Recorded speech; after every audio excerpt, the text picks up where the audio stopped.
The first thing I saw was the patrol car parked beside my south fence. The second thing I saw was Melissa Hart standing next to it like she had finally found the moment she'd been waiting for. She was wearing that same neat HOA smile she always used when she thought paperwork, pressure, and a little public embarrassment were about to do the job for her. One hand on her hip, the other pointing across my pasture like she was introducing the officers to stolen property instead of land my family had owned longer than her subdivision had existed. She told them I was trespassing on HOA land. My land. My ranch. At sunrise.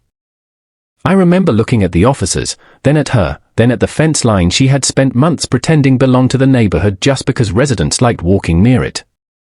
She expected me to argue. She expected me to get loud. She expected the badge to do what her warnings, letters, and fake boundary notices never could. Instead, I asked one question. Which parcel do you think is yours? That was when her smile changed. Just a little. But enough. Because the truth about land always sounds strong until someone asks for the deed. My name is Wyatt Mercer, and by the time Melissa Hart dragged the police to my south fence, this had already been building for months. That was the part nobody on the road understood yet. To them, it probably looked sudden. A ranch owner standing in a pasture at sunrise. A polished HOA president beside a patrol car. A property dispute that had somehow grown serious enough to bring uniforms onto dirt my family had worked for 3 generations. But nothing about that morning was sudden. Melissa had been pushing toward it for a long time. The ranch sat along the far edge of the development, where the clean sidewalks and decorative stone walls gave way to fencing, feed sheds, and open grazing land. To people who had lived there long enough, the line was obvious. Neighborhood on one side. Ranch on the other. But to newer residents, especially the ones who only knew the place through HOA newsletters and polished maps, my land had started to look like unused extra space. Scenic background. Walking view. Open ground the subdivision could quietly absorb if enough people spoke about it like it was already theirs. Melissa was very good at that. She never started with direct lies. She started with tone. Small comments. Casual certainty. She would mention community boundary concerns at meetings. She would talk about shared perimeter land in emails. She would refer to my south pasture as the HOA edge like saying it often enough might turn it into fact. Then came the notices. First it was fencing complaints. She claimed parts of my line blocked a future walking path. Then it was maintenance concerns about brush near the boundary. Then she started sending letters suggesting my livestock operations affected adjoining HOA property values. As if cattle had suddenly become a violation because a few people bought homes too close to a ranch and forgot what ranches were. Every time, I answered the same way. Show me the survey. Show me the deed. Show me where the HOA ends and my land begins. She never did. That was why the patrol car by my fence felt less like a surprise and more like the next step in a pattern. Melissa had run out of letters, then run out of warnings, and now she was standing beside law enforcement hoping the sight of a badge would succeed where fake boundary language had failed. She thought public pressure would finally make me act like a man defending himself on uncertain ground. But my ground was not uncertain. Only her story was. Melissa was standing with the officers like she had already won. That was what made the whole thing almost impressive in a twisted way. She had spent months building this little fiction around my south pasture, and now she was finally acting it out in front of witnesses. Her posture was perfect. Her voice was controlled. She spoke with the kind of calm confidence people borrow when they think uniforms beside them will carry the weak parts of the story. She told the officers the HOA had ongoing concerns about unauthorized use of community land. Unauthorized use. On a ranch my grandfather fenced before her neighborhood had a single paved street. I asked her which parcel she meant, and she answered by pointing, not by naming. That told me everything. People with real land claims use numbers. Legal descriptions. Surveys. Recorded pages. Melissa used gestures. The pond line. The south fence. The pasture edge. She talked about land the way people talk about scenery they have looked at too long and started imagining as part of their life. One of the officers asked whether there had been prior disputes. Melissa said yes. Repeated ones. That was technically true, but only in the way a bad actor tells the truth. Yes, there had been repeated disputes. Because she kept inventing new ways to pretend my ranch touched HOA authority. She said the board had reason to believe I was occupying land within the community perimeter and refusing access requests tied to neighborhood planning. Neighborhood planning. That phrase almost made me laugh. The south pasture had cows in it that morning. Feed marks near the trough. Fresh tire tracks from my own side-by-side. Fence posts my father repaired himself after a storm 3 winters earlier. Nothing about it looked like unclaimed development land unless you were the kind of person who thought actual ownership was something that could be talked over by committee language and decorative. Maps. The officers looked from Melissa to me, then out across the field. That was the first moment I could see the uncertainty starting to move. Not because they believed me yet. Because her version sounded polished, but the land did not match it. Real HOA common ground does not usually have livestock, ranch gates, and decades-old fence lines running through it like quiet facts waiting to embarrass somebody. Melissa must have felt that shift too, because she started talking faster. She said the HOA had correspondence on the matter. She said the board believed the ranch encroached on community property. She said they were prepared to enforce access if necessary. Prepared to enforce? I looked at the south fence, then back at her, and realized she still thought this morning was about pressure. She had not yet understood it was about records. I'm locking this section to the exact word count and keeping the tension on the paperwork shift, where her confidence starts losing to actual land records. I told the officers to give me 2 minutes and walked back toward the ranch house without hurrying. That part mattered. People read speed the wrong way in situations like that. If I had rushed, it would have looked like panic. If I had stayed planted at the fence arguing with Melissa, it would have looked like I was trying to win with attitude instead of proof. So I moved the way my father always moved when somebody started talking too confidently about land they did not understand. Slow. Certain. Like the answer was already waiting where I left it. The file cabinet in my office sat against the far wall beside the survey table. I opened the bottom drawer, pulled out the black binder with Mercer Ranch South Tract written across the spine, and took exactly what I needed. Deed copy. County plat. Boundary survey. Tax parcel overlay. Nothing dramatic. Just paper. Clean, boring paper. The kind people dismiss right up until it destroys the story they walked in with. When I came back outside, Melissa was still talking. She had shifted from claiming the land outright to sounding technical now. She told the officers the HOA had long recognized the pasture edge as part of the neighborhood perimeter and that the association had maintenance concerns tied to future access and community planning. It was the same trick she always used. Start with certainty. Then, when certainty gets shaky, hide inside soft words that sound administrative enough to confuse people who do not know better. I stepped up to the fence and handed the first page to the older officer. He looked at the deed, then at the county stamp, then back at me. South Tract, he read. Yes. He looked out over the pasture again. This whole side. Yes. Melissa jumped in fast and said historical use patterns mattered too. That was the moment I knew she was losing the ground under her own argument. Because once somebody starts talking about use patterns instead of ownership, they already understand the deed in front of them is a problem. She was reaching for habit because title was no longer on her side. The officer took the survey next, traced the boundary line with one finger, and followed it straight through the fence Melissa had been calling a disputed perimeter for months. Then he looked at her. And for the first time that morning, she did not have a sentence ready. The older officer kept his finger on the survey line a second longer than he needed to. That pause did more damage to Melissa than any argument I could have made. Because once a document has a county stamp, a parcel number, and a line that runs clean through the very fence somebody has been calling disputed, the conversation changes. It stops being about tone. It stops being about who sounds more official in public. It becomes about who brought paper and who brought assumptions. Melissa recovered the only way people like her ever do. She started talking faster. She said the HOA had maps too.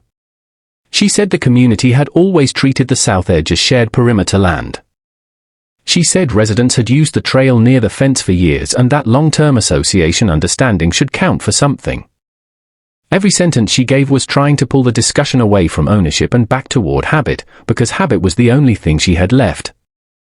The officer asked if the HOA had a recorded deed, easement, plat amendment, or boundary correction supporting her claim.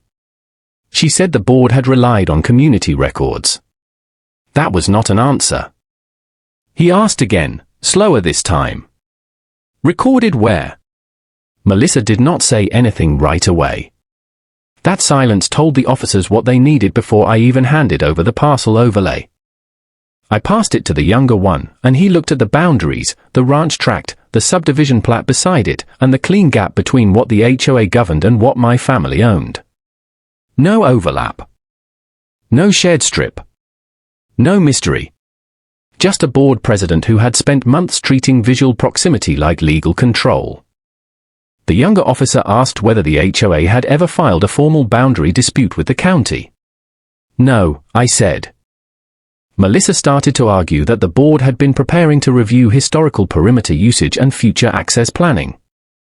But the older officer cut in before she could build another cloud of words around a simple problem. He held up the survey and said, planning around someone's land is not the same as owning it. That landed hard. Because now the badge she brought to intimidate me was doing the opposite. It was stripping her story down in front of the same fence she had pointed at like proof. The patrol car by the pasture no longer looked like pressure on a ranch owner. It looked like the moment a board president learned that decorative neighborhood certainty does not survive contact with a real deed. Melissa's face did not fall apart all at once. That would have been easier for her. Easier for everyone, really. A dramatic collapse at least looks honest. What happened instead was slower and harder to watch. She kept trying to stand inside the same posture she had arrived with, even while the ground under her argument was disappearing one document at a time. Chin up. Shoulders square. Clipboard tucked against her side like it still meant something. But the confidence had started leaking out of the shape. She said the board had acted on good faith information. The older officer asked where that information came from. She said residents had long understood the south pasture to be part of the community boundary. He asked whether residents also paid the taxes on it. That ended her sentence fast. The younger officer was still looking at the parcel overlay. He asked me how long my family had owned the tract. I told him my grandfather bought the south acreage before the subdivision even existed. Back when the only road out there was a dirt lane and the nearest thing to an HOA was a feed store bulletin board. Melissa tried one more angle. She said the board had reason to believe the ranch had expanded fencing into what should have been common perimeter land. She was trying to move from ownership to encroachment now, hoping maybe a smaller accusation would survive where the larger one had died. I handed over the older survey for that too. Stamped. Dated. Recorded before the first phase of the development was ever poured. The younger officer compared the line to the newer plat and asked Melissa if the HOA had anything that contradicted it. She did not. The wind moved through the pasture behind us, carrying that dry winter grass sound across the fence while nobody said anything for a few seconds. One of my steers near the water trough lifted its head and looked our way, then went back to feeding like none of this mattered. In a way, it didn't. The land had already answered. We were just the slow part that came after. That was when the older officer stepped back from the fence and said what Melissa should have heard months earlier. This is his ranch. Not maybe. Not likely. Not a matter for future review. He's And the second he said it that plainly, the whole morning stopped being a property dispute and turned into something much worse for her. A record. A record was the last thing Melissa wanted. Bad judgment can be talked around in a meeting.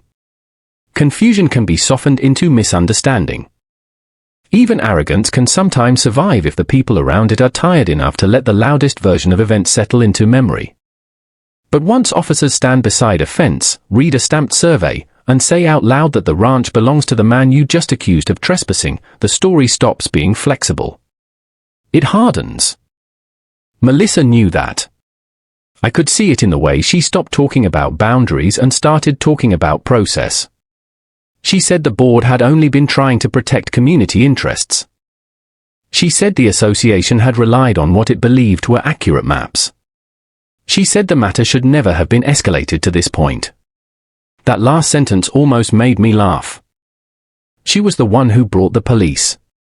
She was the one who stood by the patrol car at sunrise and pointed across my pasture like the land was community property waiting to be reclaimed. Now that the officers had the documents in hand, she wanted escalation to sound like some unfortunate force of nature that had simply happened to everyone. The older officer asked if the HOA had sent prior written notices to me. Melissa said yes. He asked whether any of those notices attached recorded proof of ownership. She stayed quiet. He asked if the board had ever filed a formal survey challenge, county dispute, or legal action regarding the South Tract. Again, nothing. That was when the shape of the whole thing became obvious, even to anyone who had never cared about deeds before. This was not an ownership fight. It was pressure built on assumption. Melissa had spent months acting like the ranch was close enough to the neighborhood to be governed by it, and when I refused to play along, she reached for uniforms to give the lie more weight. Instead, the uniforms stripped it down. The younger officer handed my survey back and said, almost casually, "You might want to keep copies of this close." "I do," I said. Melissa looked at me then, and for the first time all morning, there was no fake certainty left in her face. Just anger. Embarrassment. And underneath both, the first sign of something much more dangerous for a board president than being wrong in public. Loss of trust. Because once neighbors hear that the HOA called police over land it never owned, they stop asking whether the rancher was difficult. They start asking what else the board has been claiming without proof. The officers left a few minutes later, but the damage they did to Melissa's story was bigger than anything a patrol car could clean up on the way out. She stood by the fence long enough to pretend she was still speaking with authority, then turned and walked back toward the subdivision entrance without another word to me. No final warning. No polished line about board review. No promise to follow up once things were clarified. Just a fast, stiff walk across ground she had spent months describing like it belonged to someone else. That silence mattered. Because people like Melissa only go quiet when they know the next conversation won't happen on their terms. I stayed by the south fence for another minute after the patrol car pulled away, looking out across the pasture while the morning finally settled back into something normal. The wind moved through the grass. The cattle kept feeding. The pond at the far edge caught the first strip of sunlight over the ridge. Nothing about the ranch looked disputed now. It looked exactly the way it always had looked. Mine. The only thing that had changed was who now had an official memory of it. By mid-morning, the first message came from a neighbor inside the development. Short. Careful. Almost nervous. She said Melissa was telling people the board had only been trying to verify a possible perimeter issue. That wording told me everything. Melissa was already trying to shrink the story before it spread. Not trespass claim. Not police-backed accusation. Not this land is ours. Just a perimeter issue. A misunderstanding. The usual soft language people reach for when the hard version of their own action starts sounding dangerous in daylight.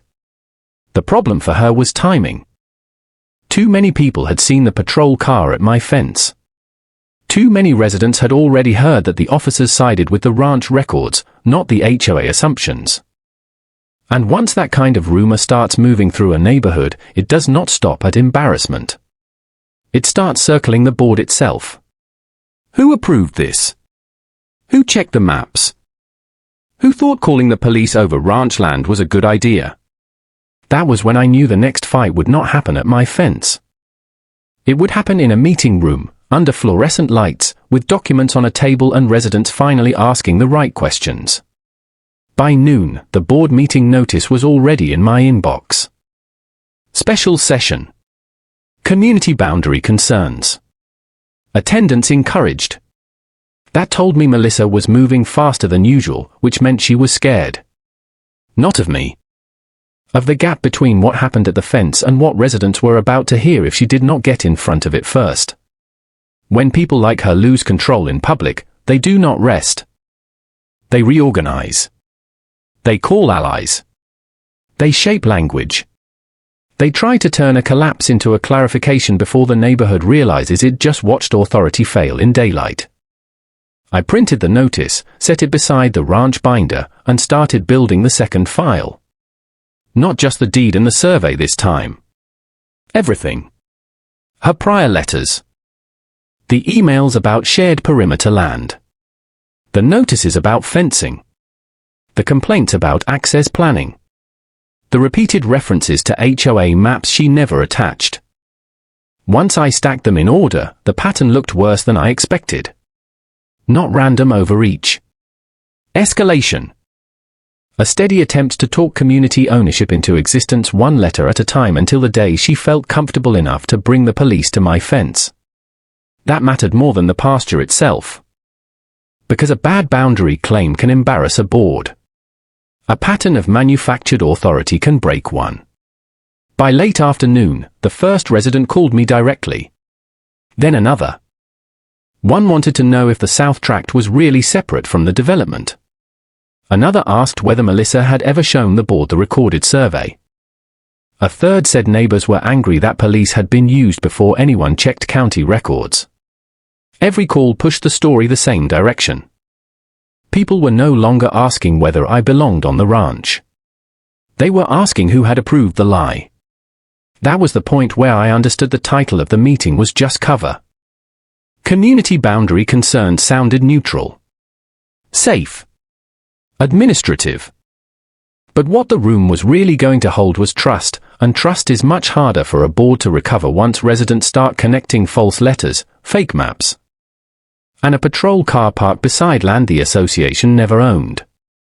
I put the final documents into one folder, closed the ranch binder, and looked out at the pasture again as the lights started going gold at the far fence.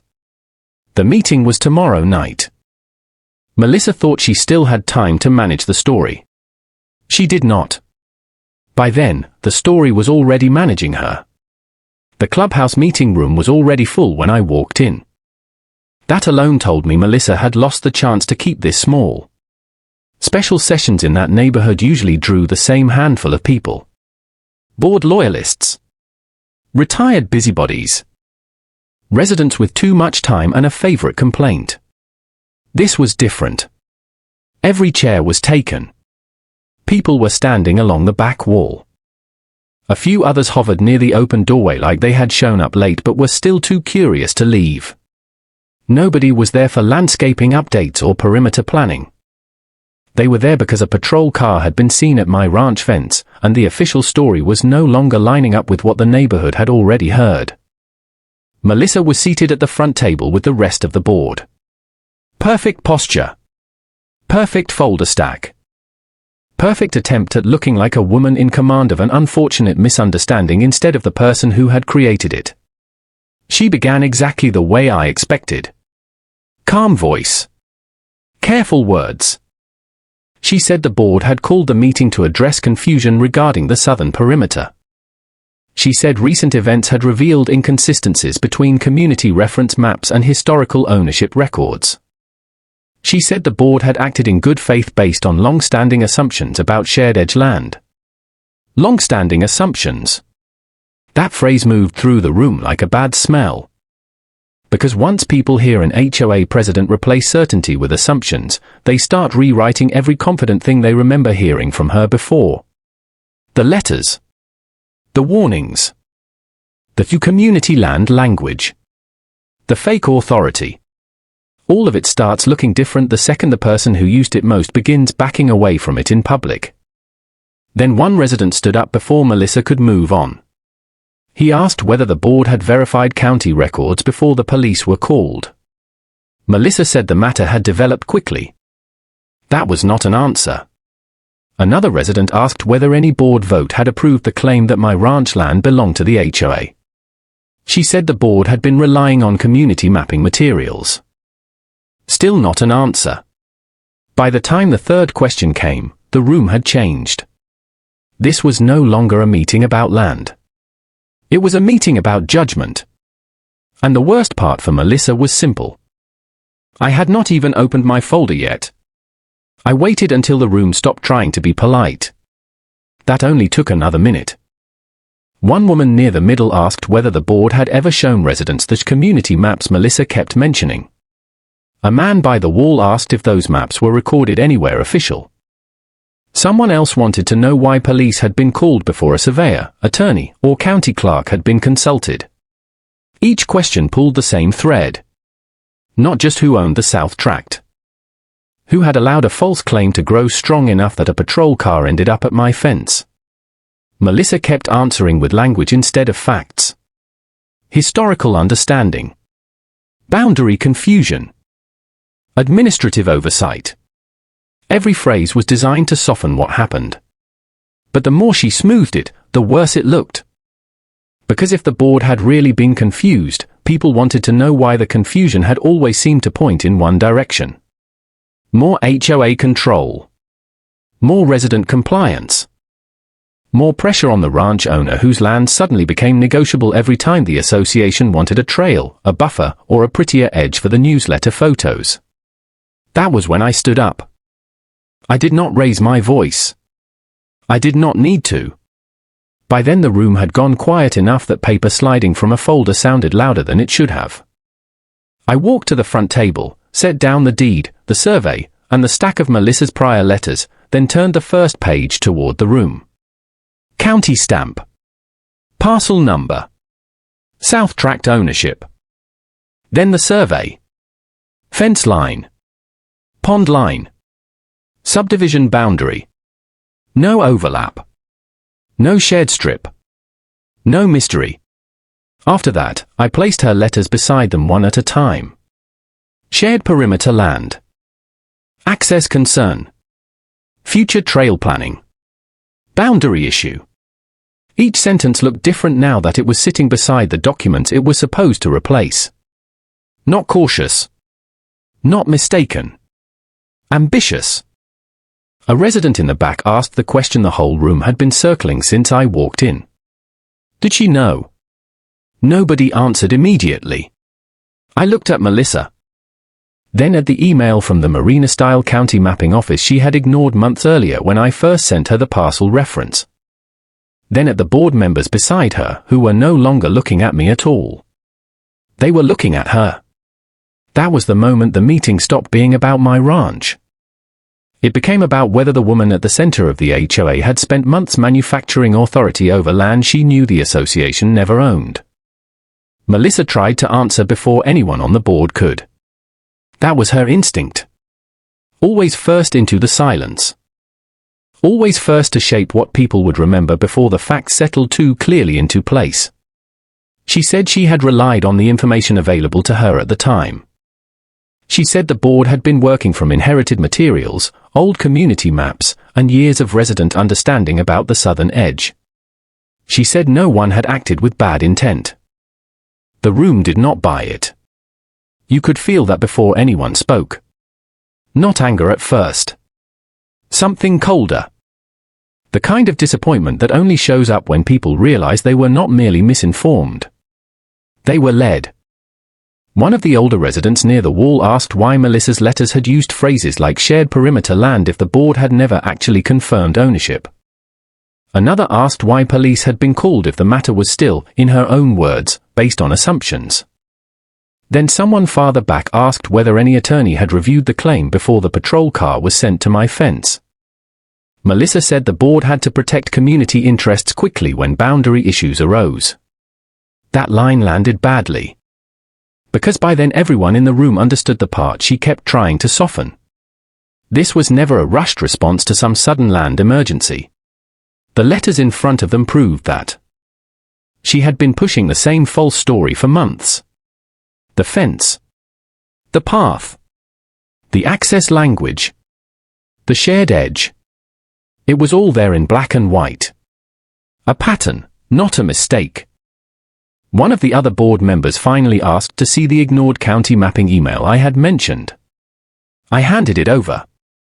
He read the parcel confirmation, the clear statement that the South Tract sat outside the HOA boundary, and the date at the top. Then he passed it to the woman beside him, who read it and went visibly still. That date mattered. Because it showed Melissa had warning long before the police call. She had not been acting in confusion at the fence. She had been acting in spite of correction. That was the point. The room changed for good. Not louder. Quieter. More dangerous. A resident in the front row stood up and asked whether the board intended to keep a president who had ignored county confirmation, used police without proof, and risked exposing the association to legal trouble over land it did not own. Nobody at the front table answered immediately. They did not need to. By then, the question was already bigger than Melissa's title, because everyone in that room had finally reached the same conclusion at the same time. This was not a ranch dispute anymore.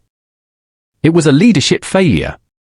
The moment the room accepted that, Melissa's authority started falling apart in visible pieces. Not her title. Not yet. Authority. Those are different things in HOA meetings, and everyone there knew it. A title sits on paper. Authority lives in the room. It depends on trust, timing, and whether people still believe the person at the front table is speaking from fact instead of ambition. Melissa still had the first one for the moment. The second was already leaving her.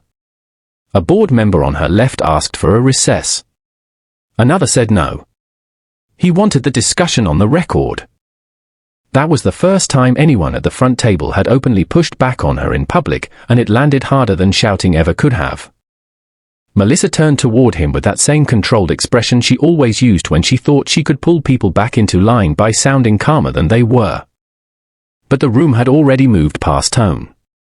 Now it wanted accountability. A man in the second row asked whether the board's governing documents allowed removal of an officer for misconduct or actions against the association's interests. Someone else asked management to pull the bylaws. The property manager, who had spent most of the evening looking like she wished the walls would close over the whole room, finally opened the binder in front of her and started flipping pages. That was when I understood the meeting had fully changed direction. Melissa thought she was here to survive a land dispute.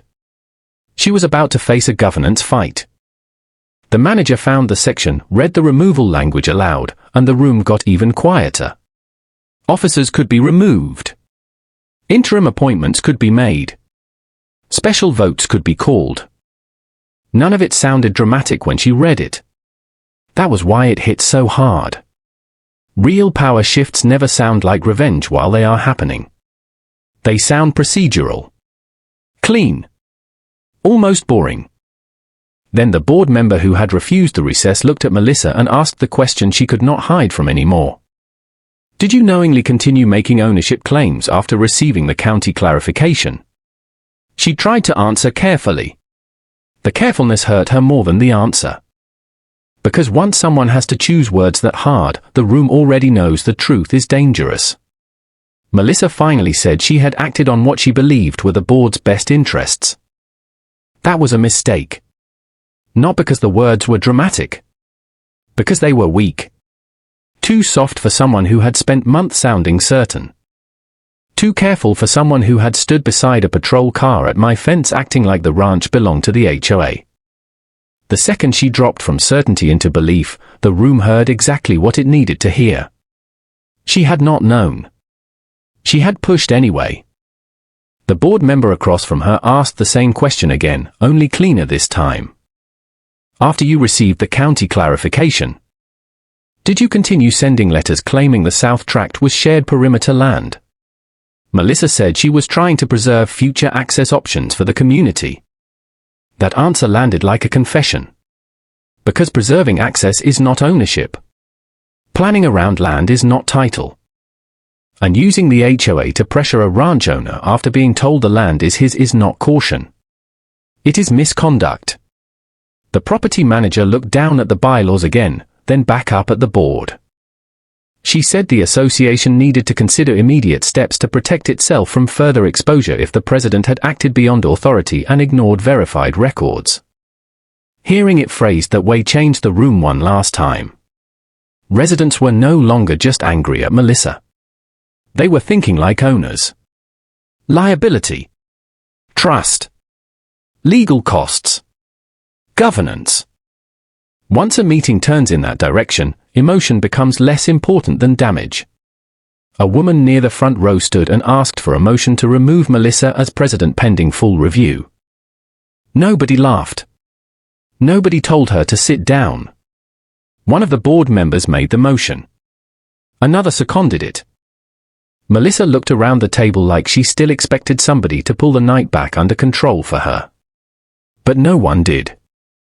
Not the members who had spent months sitting beside her while she used the board's name like a weapon. Not the manager. Not the residents who had listened to her boundary language one too many times. Her authority had drained out of the room so completely that even her silence now felt smaller than it should have. The vote was not close. When it ended, Melissa still technically had a seat until the paperwork caught up, but the real thing was already over. The woman who brought police to my fence over land she never owned had just lost the room, the board, and the only kind of control that ever made her dangerous in the first place. By the time I walked out of the clubhouse, the night air felt different. Not lighter. Cleaner. Like something rotten had finally been cut away from the middle of the neighborhood, even if the smell of it had not disappeared yet. Inside, the board was still sorting motions, interim appointments, and all the dull little procedures that make power changes look smaller than they are. But the real shift had already happened in the room before the vote ever ended. Melissa no longer controlled the story. She no longer controlled the table. And most importantly, she no longer controlled the fear that had kept people quiet while she turned the HOA into an instrument for whatever she wanted that week. The ranch was still mine. It had been mine the whole time. The difference now was that the neighborhood had finally watched the paper catch up to the truth in public. A few residents came out after me. Some nodded. One older man stopped near the steps and said he had lived there 8 years and never once thought to ask where those community maps actually came from. Another woman said she was sorry the board had dragged police onto my land before checking something a county clerk could have answered in 5 minutes. None of them were really talking about the ranch anymore. They were talking about trust.